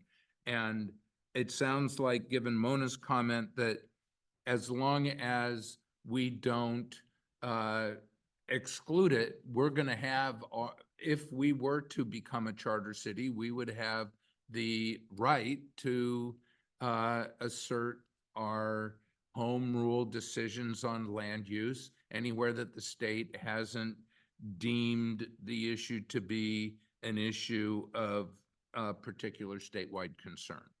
So I don't know. So I feel favorable toward that. I think the idea of either setting up a subcommittee or some kind of a study project is something good for us, and to target the 2026 election, the timing is good. So I'm glad this comes before us. And in general, I like the drafted form of charter that George put together. The little page. in Yeah, the I hand? think it's a simple charter. It's only 2 pages. I think we want as simple a charter. We don't need it to be complicated. We don't want everything to come back to the electorate every time we want to make a little decision. There's some things that should go to the electorate, and I'm glad the decision about becoming a charter city would go to the electorate. Got it, yes. So Councilmember Widmer, you have a comment? Yeah, well, echo what Rick said. I think it's something that we should continue to look at. I think that there are benefits, having looked at it before. But there are a lot of things that probably that a future council could do that perhaps we would want to put some restrictions on. So there's a lot to look at. I support that we continue to look at that. I thought that we had done, a reasonable job in doing that, years ago.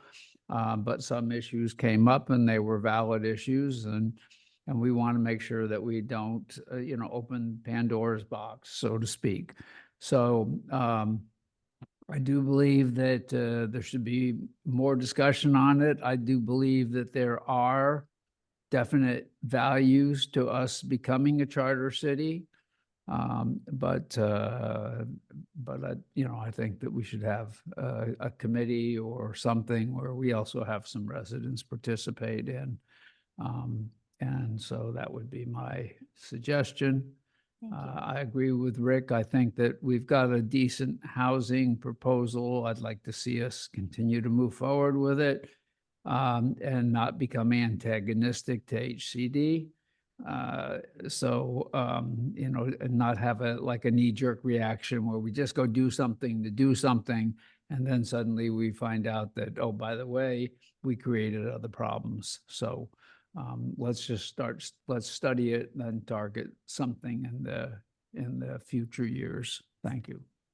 Stacy, would you like to make a comment? Yes, I would like to say what they said. It sounds really good. I think this could potentially be very good for the town, but we also really could screw it up. So I hope we take our time and are very careful and thoughtful about how we do this. And that's it. Okay, thank you. So I agree. The concept of becoming a charter city at this time and place, and with residents who might be interested in learning more and contributing to the discovery of it, is very compelling. I just know from before, when we looked at it before, that there are some perils associated with it that we need to be very careful to realize and to protect ourselves from. Not the least of the fact is that it is very administrative heavy. There's a reason why most all of the cities are larger cities than Atherton. There are only 2 cities in San Mateo County, even though it was just brought up that San Mateo County is a charter county. And I don't have any statistics on how many other counties in California happen to be charter counties. But there's only 2 cities in San Mateo County, and there's, I think, 3 cities in Santa Clara County that are charter cities. Everyone else is a general law city. Of course, San Jose is a charter city. Palo Alto is a charter city. They're big city, entities, because it takes a lot of staff to manage the charter city. But, there's a lot of potential opportunities that maybe, we could take advantage of. But I just know that the financial risks can be really big to manage a charter city and to make the application and do the outreach and to get I was wondering if it is 2/3 majority, like a parcel tax is a 2/3 majority? Or is it a 50%? And, you know, there is a resolution that's been discussed through CCAG of making it a 55%, you know, threshold for some taxing and other kind of bond measures and stuff that a town might want to do rather than the 2/3 majority, which is 67%, which is a high threshold. So I would like to table this discussion until our mayor returns so that she will have an opportunity to be part of it and to help create the subcommittee to then maybe, I really think that there's no reason why the resident groups can't, you know, form their own and do their own research. I mean, there's nothing preventing you, but it would be, you know, quite fun to have, you know, some residents to be like a ad hoc committee, but you know, how could we do that? You can't do that. So I can bring something back to the council when all 5 of you are here, and talk about next steps and how you would do that and forming a subcommittee of the city council, which would be a standing committee if you're going to engage residents as part of that decision-making It would recommendation have to group. be a noticed. It would be a committee. notice Brown Act committee. Yeah, see, that's And that's so, cumbersome.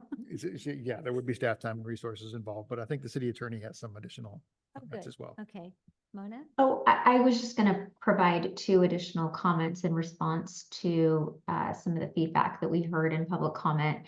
One, for the benefit of the public, just something that I had previously said in a meeting with respect to amending a charter was that in order to amend a charter, it would actually have to go back to the voters, which is something that renders it a little bit more difficult. So anytime something becomes unnecessary, too difficult to comply with, that is something that we would have to think about. The other thing is you just have to remember that what the legislature gives, they can also take away. So we do have certain rights as long as they fall within a municipal affair. But as long as they declare a law to be a matter of statewide importance or significance and make findings stating so, then it no longer is something that would fall within our charter. So we did have a commenter talk about prevailing wage as an example. But several years ago, we had the legislature adopt Senate Bill 7. Senate Bill 7 expressly stated that charter cities could not exempt construction projects from payment of prevailing wages for public works projects that were greater than $25,000 for big projects or $15,000 for maintenance work. So that basically undid partially the purpose of, you know, being a charter city. If one of the considerations was the payment of prevailing wages prevented us from moving forward on some of our contracts because it rendered projects too expensive. So again, just something to consider, that the legislature has the ability to make modifications to laws that do take away a city or county's powers to do certain things if they find that the state's purposes override the local agency's municipal affairs. So Okay. that's all I wanted to add. Mhm. We have another comment from Councilmember Holland. I actually had a clarifying question. We keep saying that the state could overrule us if they deem it a matter of statewide importance. What's that process like? Is that like a thing that just can be written on any law, or is there It hurdles is. they have to jump? It is, but they have to make findings. So it's not just writing, this law is a matter of statewide importance. So it's not just that statement. They also have to make findings that go with it. And those findings have to be supported by essentially substantial evidence in the record. So with respect to something like, I'm just going to go back to Senate Bill 9 because it's something that we're talking about. They would show that the state of California is facing a housing crisis. And they would go back and say that specifically with low-income housing, there is a lack of supply when you compare it with demand. And then as long as they provide those statistics and that data, they can, potentially make those findings. They would enter it into the administrative record for the legislative history of it, and that would suffice. And that's what they have done historically. And once they do that, then charter cities are preempted from adopting ordinances that contradict that statute. Thank you. Mhm. So I appreciate your input on that, and I think there's really nothing that the council needs to do, but we've given direction to the city manager to come back to us with You got it. a plan. 14 out of 14 counties are charter counties. Most of them are around LA, San Diego, and San Francisco area. The other 44 that is, as you said, you didn't. Thank you, Mr. Widmer, for clarifying that. 14 counties out of 64, out of the 54, 58, 14, 58. Okay, I thought there were more than 58 counties in, All that are right, right. real. Interesting. Thank you. Okay, well, we'll close this Item and go on. to and we'll item go two. back to item number 2. Yes. Oh, we've directed the city manager to come back to us with a plan of how to put together a committee. And if we're going to do a standing committee that includes 2 council members and members of the public, then it will have to be a Brown Act noticed committee that would have to be, properly noticed and then managed. And that's adding more work onto our staff. And so it, creating another committee. It won't be at your July meeting, but it'll be at It the will not be at our July meeting. future meeting. And I wanted to give Diana an opportunity to, and not. Thank you very much. You're very welcome. Okay, so we're going to go back to, bye, thank you, Tom. Yeah. Item number 2 is Which amendments is to the public comment time. amendments to the public time limit, comment time. George? And it's recommended that the council review and discuss changes to the policy handbook and agenda language related to public comment time. There are 3 public policy documents that the town uses to prescribe policy related to public comments at council meetings: council handbook, rules of procedure, and the agenda. And I've included in the staff report the sections of each that are relevant. The council has the ability to interpret the right to public comment, or I'm sorry, the courts interpret the right to public comment broadly. But the council can place some reasonable time restrictions on public comment, as well as enforce rules of decorum. The council has the discretion to modify its regulations regarding time limits if necessary. Those time limits could be shortened. If there are 50 public commenters on one particular item, you can limit the public comment time for that particular item for each speaker, as long as you do so fairly and equitably across all speakers. And you can, so staff's recommending, just to keep it short, since we got about 8 minutes, staff's recommending for general policy changes that the policy manual, section 6.13 and 4.2 be revised to be identical and not reference specific time limits, but just reference the general process for public comment. And that is shown on staff report, page 304 at the very top. 304? Oh, 3 of 4. 304, It's page 95, correct? Of your, And then for the posted agenda, staff recommends that the council consider a much longer paragraph than is currently in the agenda, but in there, include a sentence that says speaker time for items not on a posted agenda is limited to 2 minutes, and speaker time for items on the agenda is limited to 3 minutes. And as you know, for special meetings like the one tonight, all comments must be for items that are on the agenda. And then also an amendment to the footnote at the bottom of the agenda to add some additional comments about the right to stop public comment in issuing a warning. That's already part of the agenda packet now. And we could add some additional footnotes regarding rules of decorum. So staff recommends that the council provide any comments on those. And if you want to make any amendments to it or to the printed agenda, give direction tonight and we can bring that back for updates. Thank you very much. Could I have any council questions for city manager on this item? Mr. DeGoya I have and a then Mr. question. Widmer. In the staff recommendation on the language for the posted agenda, Mhm.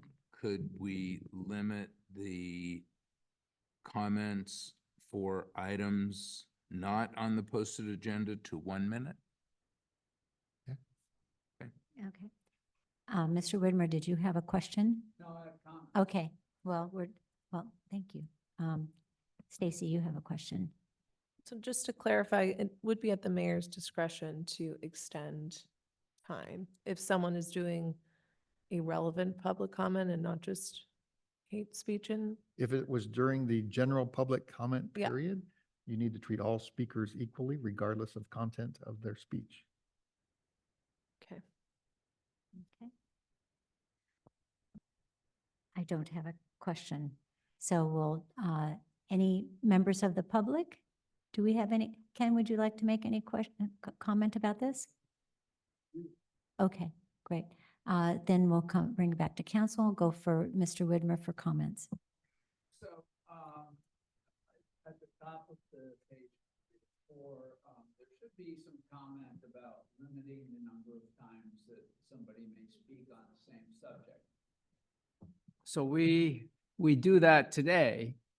But it's not clear that, like you come up and you talk about housing and then it's going on. There's lots of people coming up, talk about housing, and then you come up again and get another 3 minutes. So I think it should be clear on that. I think that if we're having people on Zoom, I think that they should have their cameras on. That should be a requirement. I know that some people have also said submit their comments in writing before they can speak them. That's up to everybody else, really. And then lastly, I think we need to recognize if we're going to have the discretion to say, okay, you can speak for 7 minutes, then all the people that have already spoken were cut off at 3. They have the right to come back after 4 and get their other 4 minutes because you have to be fair. And so the discretion thing, I think that we should really think hard about because it could have ramifications that cause people to say, wait a second, I want to come back. I would say that if I got cut off. Okay. Thank you, Mr. It Widmer. doesn't say you Anthony- can't. Anthony has a comment. No, we restricted people from sharing their videos as a result of some. Anthony, can you turn your mic on? Sorry. Here you go. So I just wanted to note that we restricted people from sharing videos, renaming themselves, even sharing a profile picture as a result of some of the incidents that we've had. Well, okay, I understand that, Anthony, but if they dial in on a blocked call, do you take their comments? As required, we take the comments, but if we were to allow people to share profile pictures or images, we couldn't control what they did on No, camera. I agree. So that's an excellent point. But if we don't know who they are, then they're not going to stop.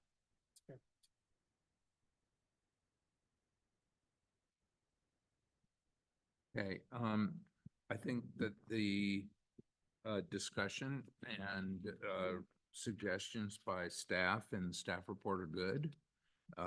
And I support them. I'd like to make 3 changes. One is I think we should change the time, the speaker time for items not on the posted agenda to 1 minute rather than 2 minutes.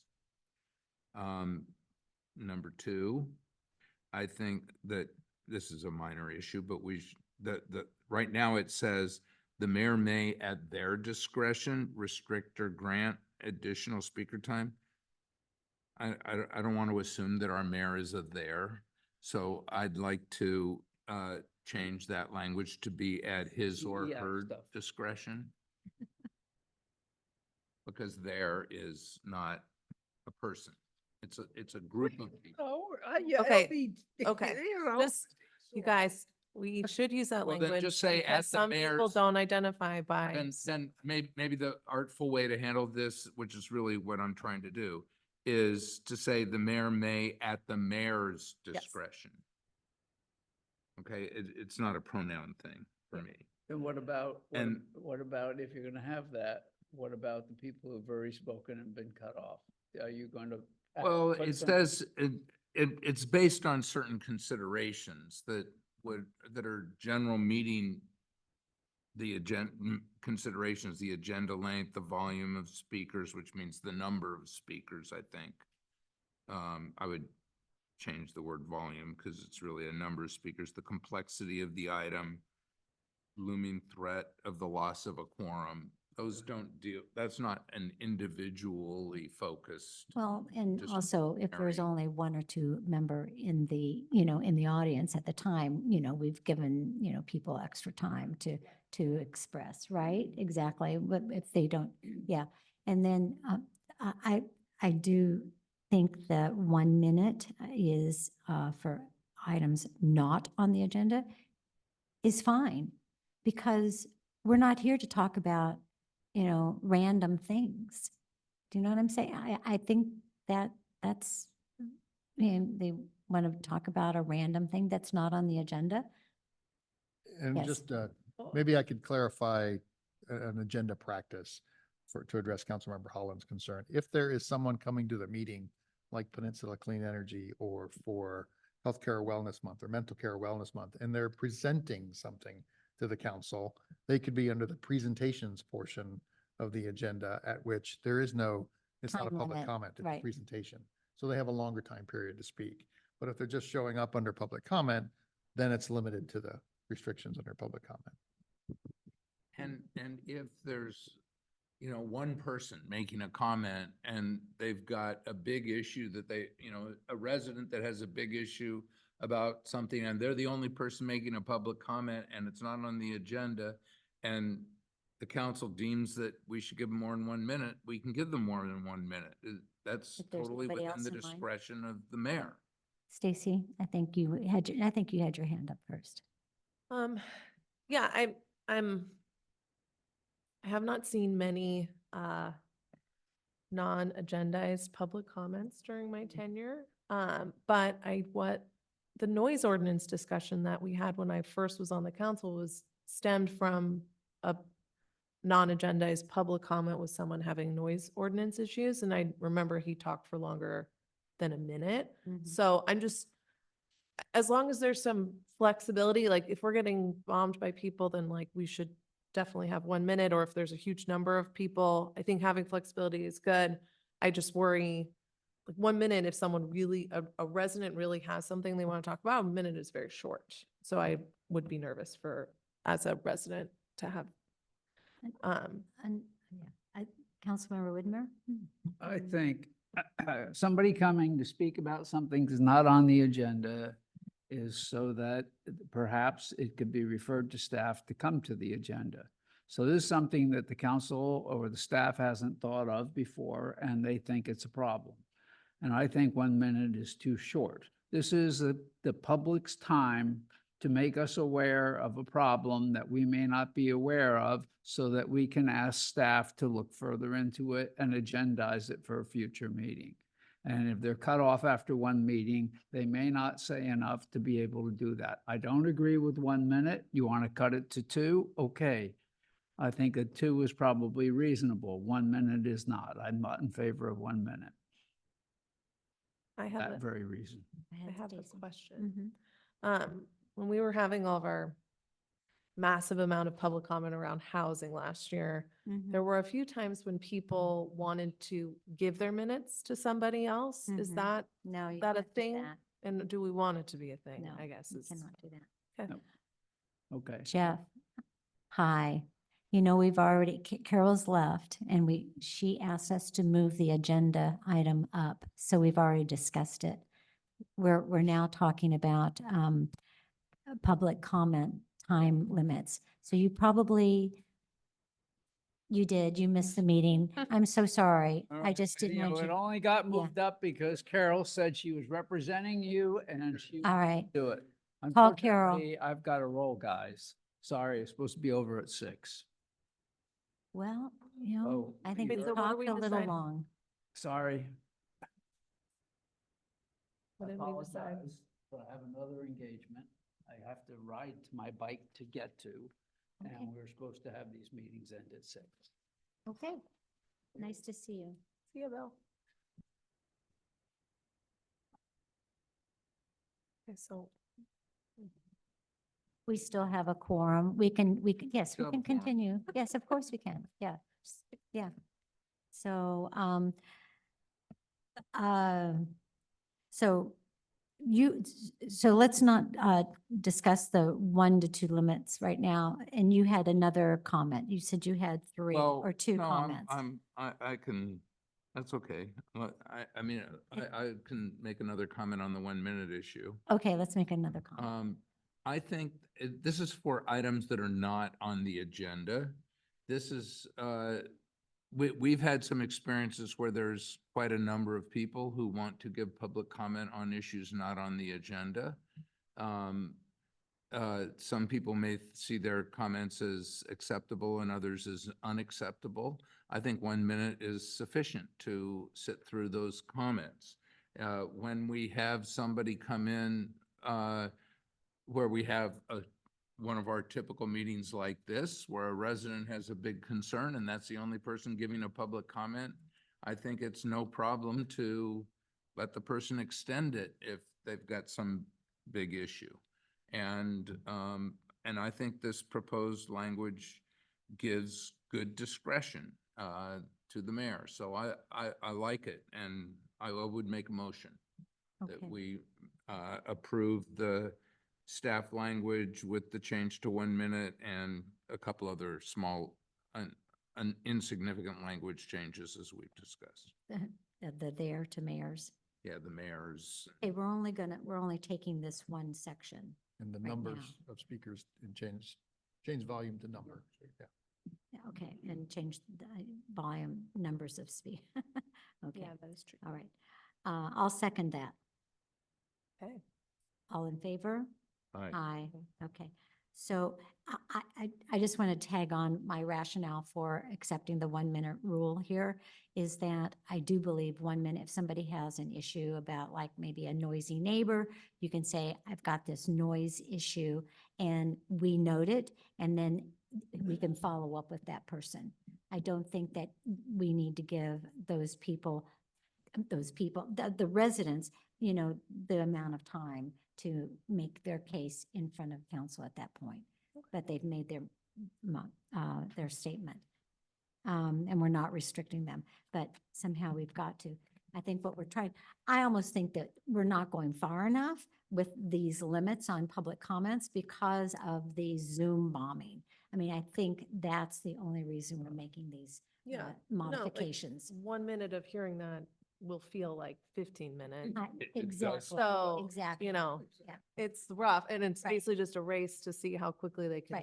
can say It's not something to horrible. restrict our friendly Yeah. neighbors I- from coming I and just don't talking to wanna us. have someone be discouraged from doing public comment because they're not sure they can make their point in a minute. And if there's some flexibility to help people get, I mean, we want to have, Well, we have to public be comment. fair and uniform and, you know, but I think the next section that we're talking about here will give us some guidelines to be able to stop the vulgarity, yeah, or if we're being overrun by right? public comment, that's good too. So Rick, did you have an issue with any of this language down here? I have an issue with it, but I'm not raising it. You know, we're going to have an opportunity, area. I believe, to review our entire handbook, So- policy and procedures handbook at the next meeting, At the July 3rd meeting, but the July The 3rd. policy bit is the only part you're actually approving for the policy manual, which will come back to you. The rest of it is on the agenda. The rules of decorum, footnotes, and the section that we just amended with the 1 minute to 3 minute time limits. Those will be on your agenda. If you approve them tonight, they'll be on your next agenda. Which I not for think we approval, really need to but do. Printed on the Yes. agenda. So We I'd just like to approved make a it. motion to I thought the approve mayor the or vice additional mayor was verbiage. separating them into two. Oh, Well, I thought we did, but we just did. We did All of it. them all. Okay. Okay, great. Fine by me. All right. So I'm going, is there any other public comment or anybody want to sing and dance or something? Otherwise, I'm gonna gavel this meeting closed. I can let you know that no longer at the end of the meeting, do you need to wait for Greg Collin to give his comments? Greg's house went for sale today. I thought we knew something else about him passing. Yeah. Bye, everyone. Thank you. Mona, thanks for all of your input. My pleasure. I did too. Oh my gosh. But he's very proud of it. $8 million.